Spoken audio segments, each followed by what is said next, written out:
datang di Cosmic Key Production Channel atau CKP. Malam ini kita bakal cerita tentang salah satu kejadian yang saya alami sendiri di tahun 2010. Kalau nggak salah, tahun 2010 itu pas kejadian Gunung Merapi meletus. Nah, pada saat itu saya lagi tergabung di salah satu organisasi ormas yang ya maksudnya yang isinya anak muda semua, dan kita bergerak berdasarkan sebuah isu. Tapi terlepas dari itu, karena kita organisasi pada saat itu di Bandung ya, karena kita organisasi pada saat itu untuk merespon bencana Merapi meletus, kita itu bikin sebuah charity ceritanya. Jadi kita melakukan penggalangan dana buat memberikan bantuan sama korban bencana Merapi. Nah, waktu itu kita bikin acara yang melibatkan banyak distro, karena pada saat itu lagi banyak distro banget kan. Kita melibatkan banyak distro di Bandung, dan mereka tuh yang ngasih kayak produk-produk mereka yang tidak terjual sih sebenarnya, yang ada di gudang, tapi yang masih kualitasnya masih bagus. Nah, terus waktu itu sama kita dijual murah kayak bazar gitu, terus acara musik. Akhirnya alhamdulillah terkumpul banyak yang pada akhirnya kita bisa memberikan bantuan yang cukup lumayan pada saat itu ke Merapi. Nah, hasil rapat sama teman-teman waktu itu diputuskan bahwa kita nggak akan titip ini ke siapa-siapa, jadi kita bakal bawa sendiri ke sana. Kita itu pergi 7 orang. Kita pakai satu mobil, waktu itu city car sih sebenarnya, yang 7 seat gitu.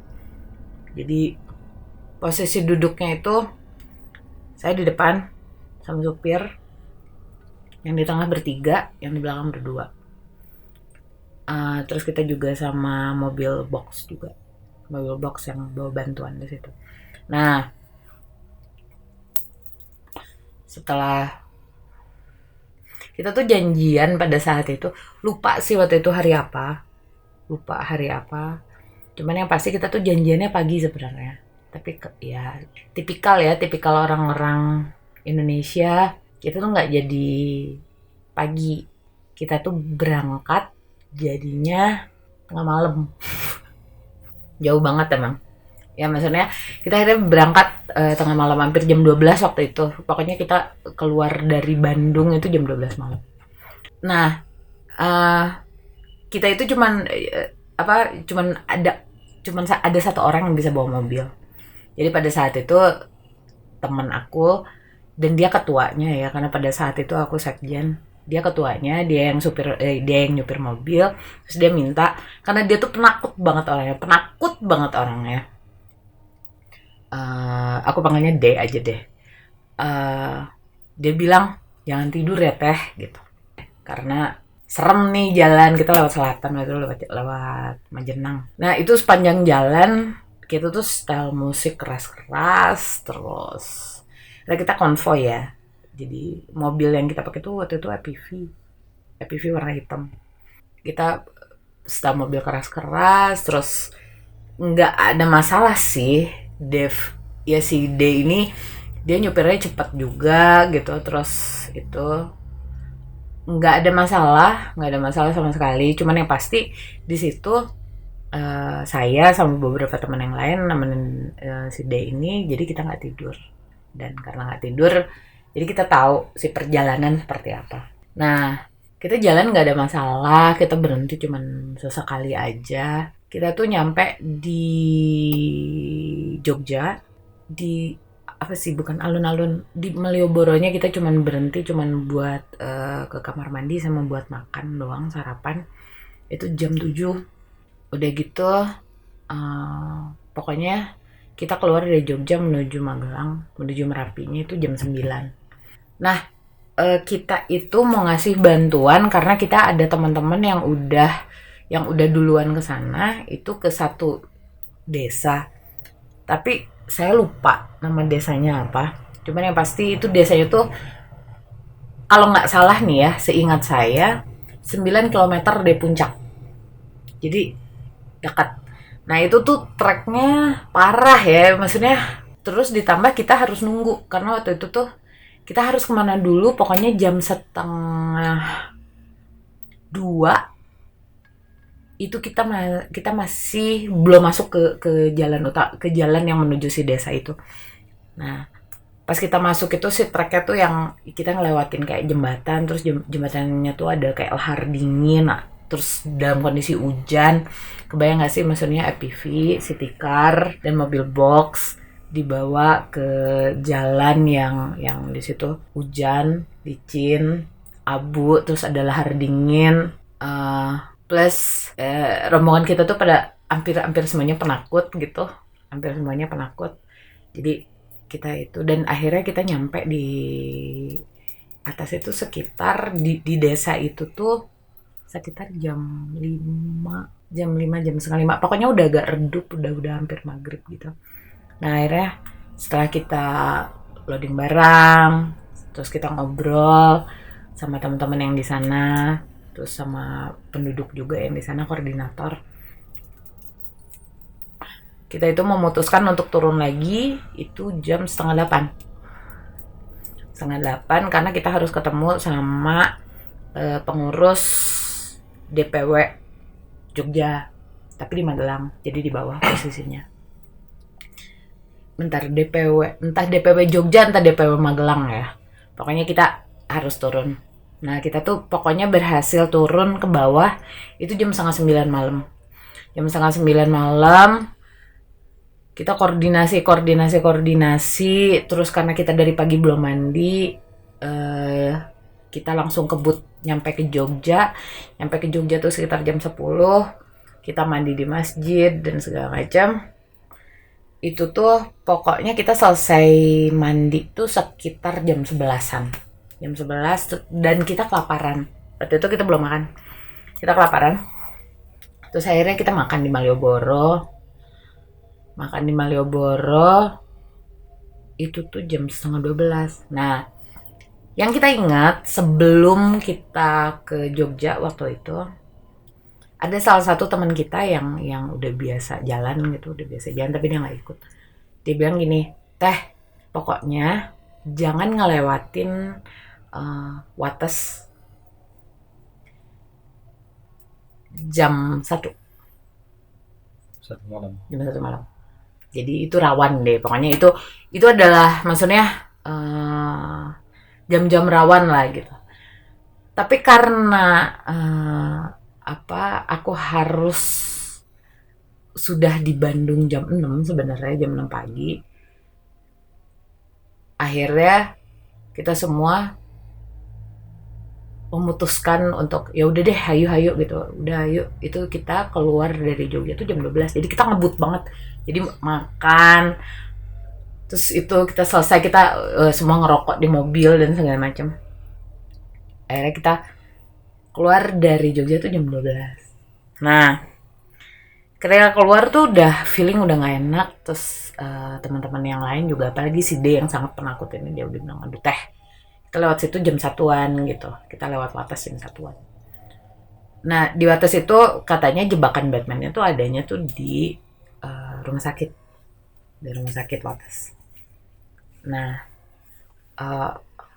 apa ya, serem, cuman ya pada saat itu udah nggak berpikir negatif, nggak berpikir, maksudnya ya udahlah jalan dan berharap nggak ada apa-apa. Ketika kita udah mau masuk ke jalur situ, ini yang lucu,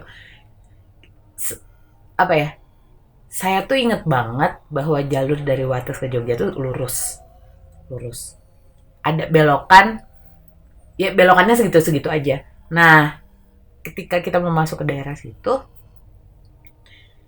si D ini yang nyupir, terus ada satu teman saya dan saya, kita tuh bingung karena kita nemuin pertigaan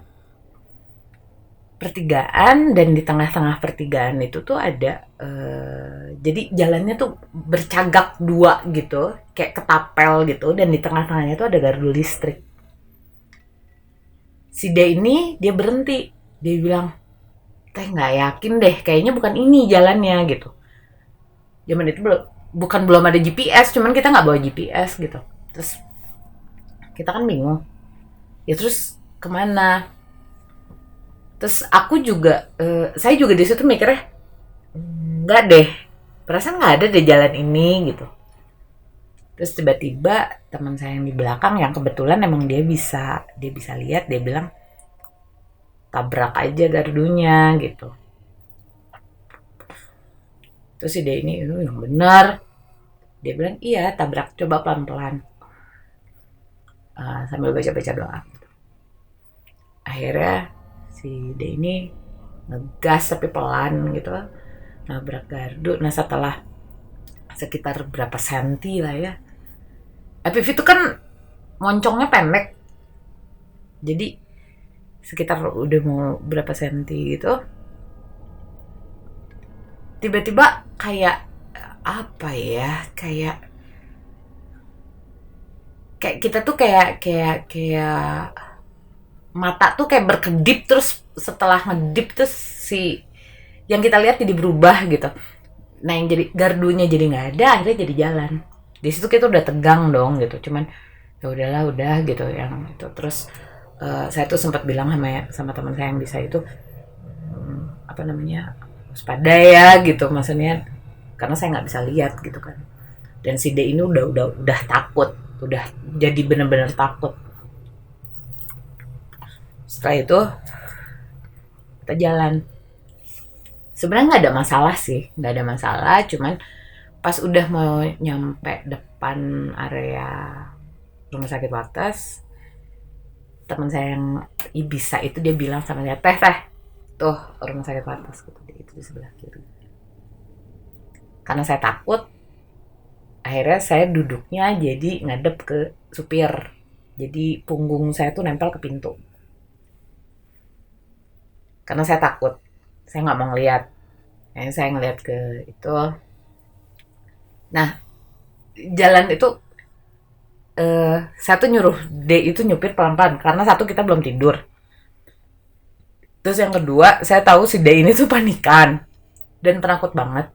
Nah saya takut kalau misalnya terlalu kencang, tiba-tiba dia ngelihat sesuatu, dia banting setir, resikonya tinggi kan.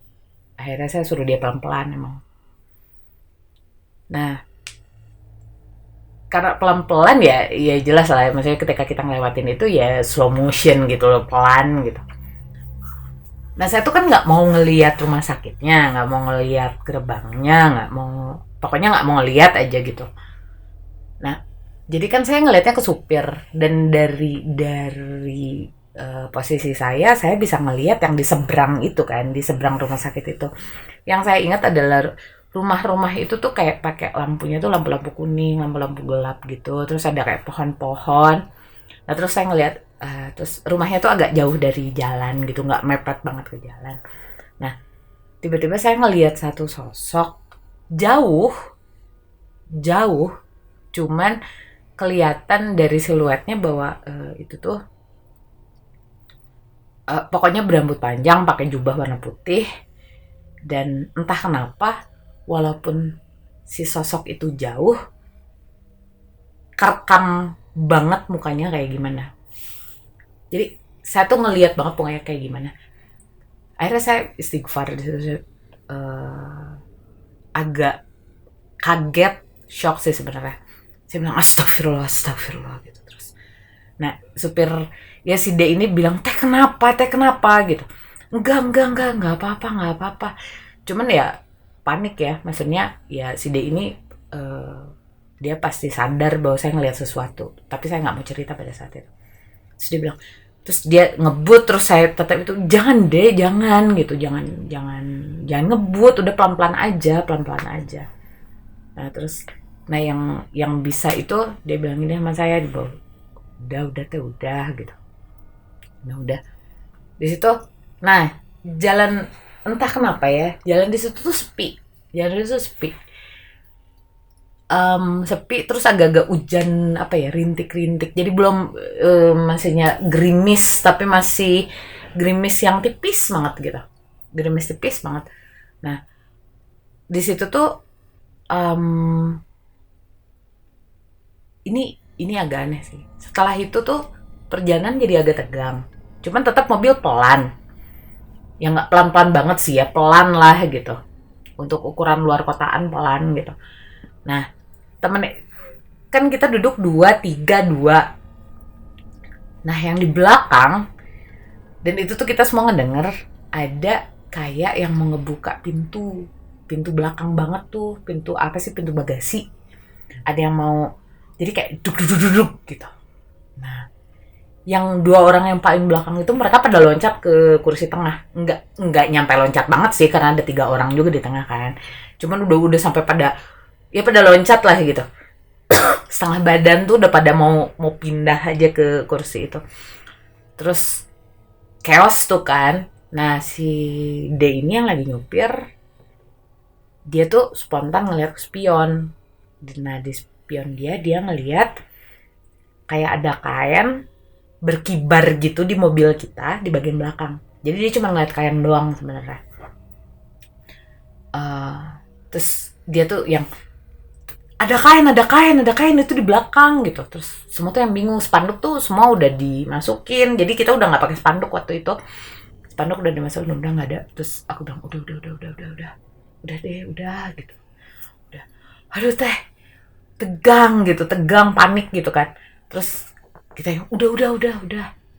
Nah sepanjang jalan tuh sebenarnya iya tegang ya, maksudnya dari situ saya ngeliat kayak misalnya lagi jalan gitu, terus tiba-tiba ada kayak ngelihat ada orang di pinggir jalan kayak mau nyebrang gitu, warnanya hitam lah, kalau dari jauh hitam nggak begitu jelas, tapi tiba-tiba terbang gitu.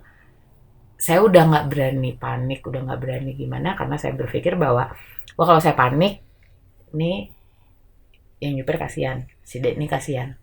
Pertama dia takut banget, terus kita nggak ada yang bisa nyupir lagi masalahnya. Jadi ya mau nggak mau ini orang harus berfungsi gitu kan, karena kita ngejar waktu buat nyampe ke Bandung. Nah kita jalan-jalan, nah perjalanan lewat selatan situ kan ya maksudnya gelap ya, banyak hutan-hutan kayak gitu, banyak hutan-hutan, sawah-sawah. Udah agak santai, tiba-tiba saya ngelihat ada orang yang hajat. Itu tuh sampai suara apa ya, kayak bukan band, kayak campur sari gitu, kayak lagu-lagu Jawa gitu, lagu-lagu pop Jawa apa campur sari gitu. Saya ngedenger, terus ngelihat ini hajat rame banget. Terus saya tuh ngomong, dasar ya, maksudnya orang Jawa, bukan rasis sih, cuman memang kalau di kita tuh kan kalau hajat tuh nggak sampai malam kan, maksudnya suka sampai malam kalau misalnya kayak nanggap wayang gitu, tapi kalau di sana oh gila ini campur sari sampai malam, ya dasar ya gitu. Jam segini masih hajat, itu sekitar jam setengah tiga, jam segini masih hajat gitu. Terus temen yang di belakang ngomong, apaan sih teh gitu, yang cewek, apaan sih teh, nggak tuh lihat lagi pada jam segini masih hajat, masih rame, bahkan masih kedenger kayak trong-trong piring gitu. Saya pada saat itu nggak mikir bahwa saya dalam mobil dan seharusnya saya nggak ngedenger itu, tapi saya ngedenger sampai ada trang piring, ketemu sendok gitu, terus suara campur sarinya kenceng banget gitu. Terus temen yang di belakang jawab bilang, teh nggak ada apa-apa kali gitu. Saya langsung istighfar. Temen yang bisa itu dia cuman ketawa aja, terus dia bilang udah teh bacaan gitu, baca doa.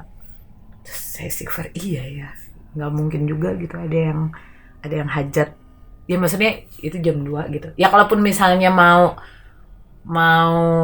ada kayak campur ya, tapi bisa aja ada gitu. Cuman saya berpikir ya kalau yang lain nggak lihat berarti nggak ada dong gitu, berarti kan cuma halusinasi aja. Saya disitu cuma istighfar, terus aneh, tegang. Terus si D ini tuh yang udah teh aku nggak kuat, aku takut gitu kan. Akhirnya udah gitu, nggak apa-apa, aku coba saya coba nenangin diri, saya coba ya udahlah, udah gitu. Nah, ketika kita jalan lagi, kita terus jalan, kita tidak maksudnya berusaha untuk tetap berpikir positif dan tetap maksudnya tujuan kita pokoknya pagi udah harus nyampe Bandung gitu. Nah, tiba-tiba karena mobil kita pelan untuk ukuran luar kotaan, kita pelan dan agak ke tengah. Pertama yang ngeliat tuh temen yang di belakang, yang perempuan. Dia bilang ke yang nyupir tuh, ke pinggir coba, itu mobil belakang ngedim mau lewat. Akhirnya kita merhatiin dong, kita juga merhatiin kayak ada kan kayak cahaya gitu, kayak ngedim mau lewat. Terus si D ini bilang udahlah gitu, jalan gede gini gitu kan, sepi juga, suruh dia lewat aja. Terus tapi lama gitu, ngedim. Mungkin ya kalau pikiran saya sih pada saat itu, saya mikirnya ini kayaknya yang nyupirnya agak takut juga, takut ngerasa nggak cukup apa kayak gimana gitu, nggak bisa ngukur mobil juga mungkin, karena yang kelihatan sih ya nggak tahu sih ya, kalau dari pas awal saya nggak tahu itu mobil apa, tapi ya pikiran saya kayaknya dia takut nggak cukup apa gimana, karena kita memang agak ke tengah gitu. Akhirnya si D ini agak minggir gitu, ngasih jalan. Nah, ini mobilnya akhirnya ngelewatin. Nah, yang ngelihat jelas itu mobil apa sebenarnya saya nggak ngelihat jelas karena saya posisi di depan. Nah, yang di tengah ini, yang cewek ini, dia ngelihat. Nah, si mobil itu mau nyalip, dan ketika udah di tengah-tengah, mobilnya tuh mobil kayak city car. Kalau dulu tuh ada kayak mobil kayak Starlet, aku nggak tahu deh, kayak Mazda Starlet, mobil kecil gitu, warnanya merah. Kita tuh tahu dia mau nyalip, karena si cahaya, dari cahaya. Tapi tiba-tiba setelah sejajar sama mobil kita hilang. Nah, temen temen saya yang perempuan ini, dia panik di situ, dia kayak agak histeris gitu. Dia bilang hilang, dia ngelihat banget hilangnya. Jadi kayak puff gitu, nggak ada. Ketika dia udah sejajar sama mobil kita, kayak puff, nggak ada gitu. Terus kayak kita halu masal gitu, halu berjamaah gitu, dan teman yang di belakang histeris, teman yang perempuan histeris. Terus dia bilang ini udah nggak benar. Nah si D ini karena ketakutan banget, karena nggak kuat banget, akhirnya dia bilang bahwa saya harus tidur sebentar, saya udah nggak kuat, saya harus tidur sebentar. Akhirnya kita nyari satu tempat, jadi kayak tahu nggak, kayak di Jalan Nagreg tuh kan suka banyak kayak warung-warung yang buat orang-orang tuh istirahat di perjalanan gitu. Nah, kita nggak tahu daerah apa namanya, cuman kita ke tempat yang kayak gitu. Cuman warung-warungnya di sini pada tutup semua, jadi nggak ada yang buka. Jadi kita berhenti di situ. Nah, si D ini dia tidur, dia minta dibangunin setengah jam karena kita nggak berani keluar, karena udah banyak hal-hal yang terjadi. Akhirnya kita cuma ngobrol di dalam aja gitu, ngobrolin tadi apa ya gitu, tadi ada apa. Yang saya rasain sih pada saat itu, saya nggak tahu teman-teman ngerasain itu juga apa enggak, cuman saya ngerasa bahwa kita tuh kayak dikelilingin gitu, kayak ada orang yang ngelilingin mobil kita, tapi nggak tahu lah, itu cuma perasaan saya aja kali. Nah udah gitu di situ yang tadinya setengah jam saya kasih kesempatan lah buat supir itu. Akhirnya kita maju lagi, dan ternyata itu jadi subuh kan, ya, hampir pagi. Nah kita tuh udah nggak kuat semuanya, jadi udah stres, jadi udah bener-bener waduh ini nggak bener, terus udah stamina udah hancur, udah nggak tidur, udah makan nggak bener, udah lapar, ngelihat setan gitu kan. Ya udahlah, kita cari hotel aja, cari penginapan. Akhirnya kita cari penginapan. Nah yang anehnya tuh ketika sepanjang jalan pada saat itu banyak penginapan-penginapan kecil. Nah pas kita pulang, waktu itu nyampe daerah Gombong kalau nggak salah ya, nyampe daerah Gombong, kita tuh susah banget nyari penginapan, susah banget sampai udah nyampe mana gitu terus akhirnya kita ngeliat satu penginapan hotel, ditulisnya hotel tapi yang nggak kayak hotel-hotel bintang satu ya, maksudnya ya penginapan lah ya sebenarnya. Sebutin jangan ya, ya ada satu hotel kelihatannya tua gitu, kita nggak punya pilihan pada saat itu. Di sebelah kiri kalau dari arah Jogja kita nggak ada pilihan, akhirnya kita masuk ke hotel itu, hotel T namanya. Sampai sekarang saya masih inget banget pelangnya kayak gimana, inget banget. Nah akhirnya kita turun di situ. Ini masih gelap tapi udah mau pagi, jadi tapi masih gelap, posisi masih gelap. Nah pas kita masuk itu hotel, saya tuh udah ngerasa ini hotel nggak beres deh kayaknya gitu. Cuman Duli deh udah capek banget, udah capek banget. Akhirnya kita minta 2 kamar. Nah, yang lucunya adalah ketika di resepsionis, biasanya kan kalau hotel-hotel kayak gitu anak muda lah yang minimal bapak-bapak gitu. Nah ini enggak, ini yang jaganya kakek-kakek sama nenek-nenek, dan serem banget ini, maksudnya ya setelah kejadian yang kita lalui, terus malam-malam hotel tua dijaganya sama nenek-nenek sama kakek-kakek. Murah banget waktu itu, murah banget. Akhirnya kita sewa 2 kamar, udah curiga, tapi kita tetap sewa 2 kamar karena buat cewek berdua, terus yang buat cowoknya berarti berlima. Dia bilang di kamar yang cowok yang besar gitu ada kasur, ada 3 kasur gitu, tapi enggak deh, kita mau yang cewek biar sendiri aja. Akhirnya itu, nah kalau yang cewek ini agak kecil ya gitu. Nah pas masuk ke hotelnya itu kita dikasihnya di ujung, dan itu tuh kayak koridor rumah sakit.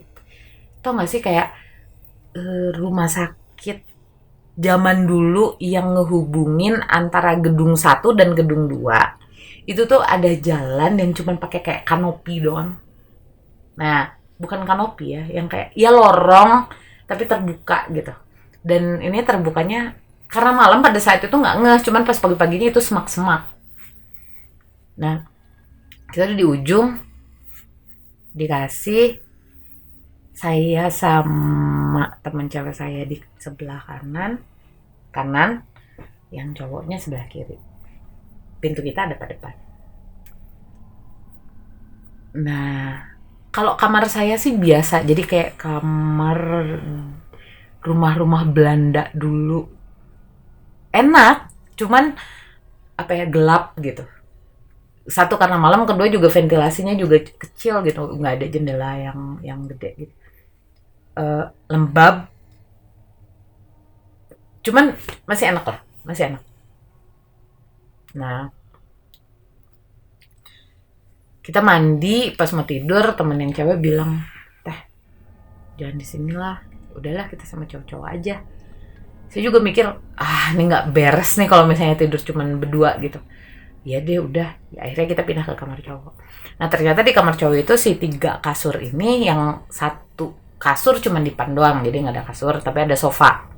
Jadi akhirnya kita tidur, akhirnya ada teman saya tidur di sofa, terus kita tidur di kasur, yang lain tidur di kasur. Jadi ada 1 orang yang tidur di sofa. Saya lupa apa diganggu apa enggak, pokoknya pada saat itu ngerasa nggak beres aja. Cuman katanya temen saya itu yang tidur di sofa tuh selimutnya ditarik, Terus temen yang satu lagi ada kakinya juga ditarik gitu.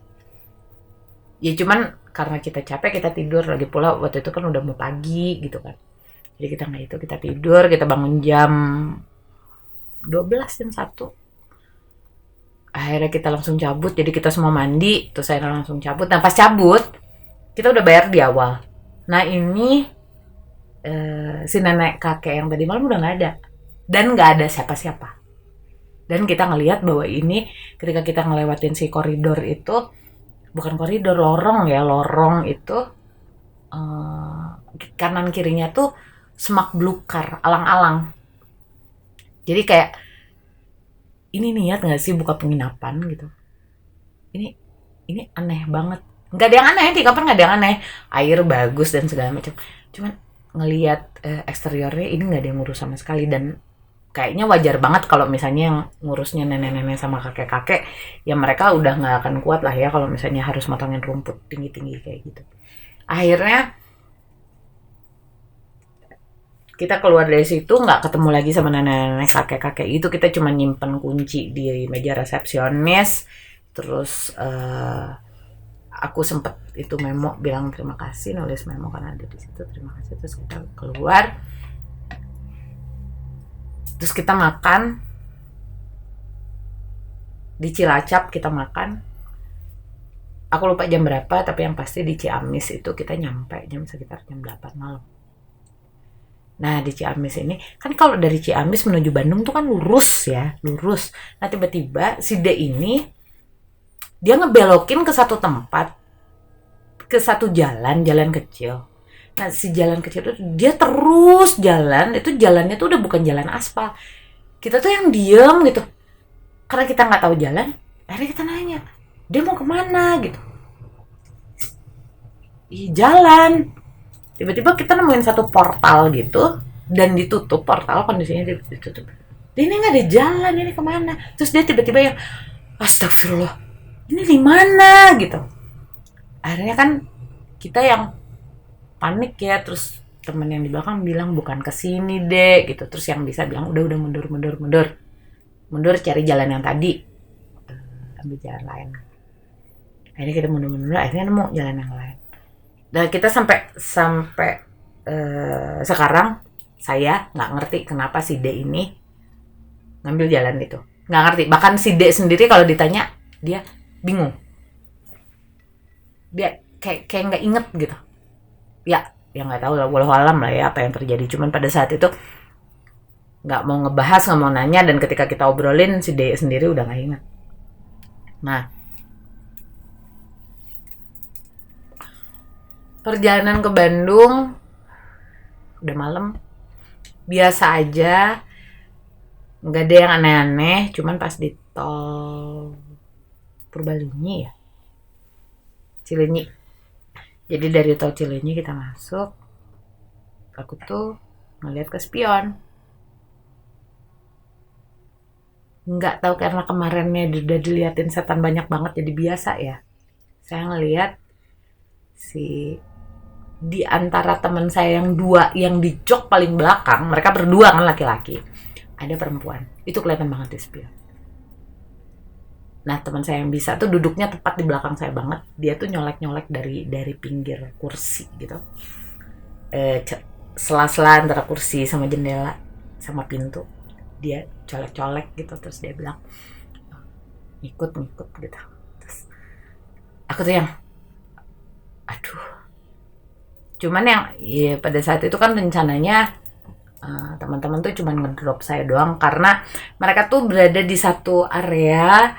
Jadi rumah mereka tuh di satu komplek. Nah rumah saya tuh beda sendiri gitu loh. Jadi mereka tuh nganterin saya ngedrop cuman sampai depan. Jadi rumah saya masuk gang gitu, cuman sampai depan.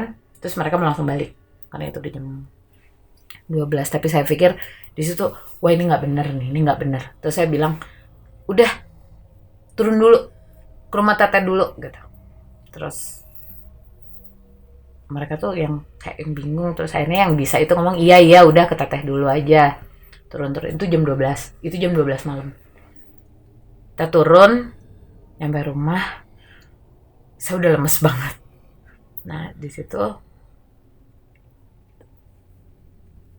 pokoknya saya berpikir pada saat itu gimana caranya biar teman-teman yang lain tuh minimal minum air dulu gitu loh, minum dulu apa gimana dulu, maksudnya keluar dulu tuh dari mobil itu gitu, karena di mobil itu jelas ada yang ngikut gitu kan, jelas ada yang ngikut karena itu nggak berhenti. Jadi si cewek itu sosoknya kayak sosok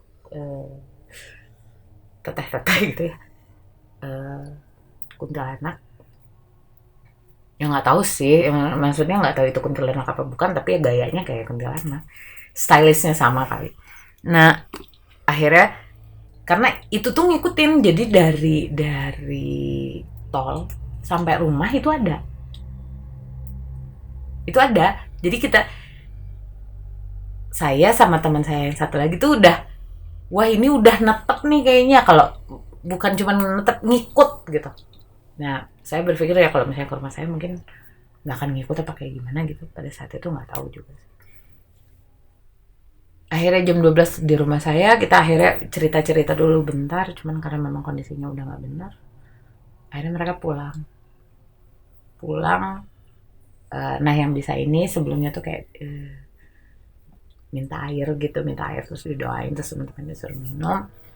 Akhirnya mereka pulang lah. Saya nggak tahu ada cerita apa di sana, cuman teman-teman nggak cerita dari perjalanan dari rumah saya ke kompleks mereka tuh, mereka nggak cerita. Cuman yang jelas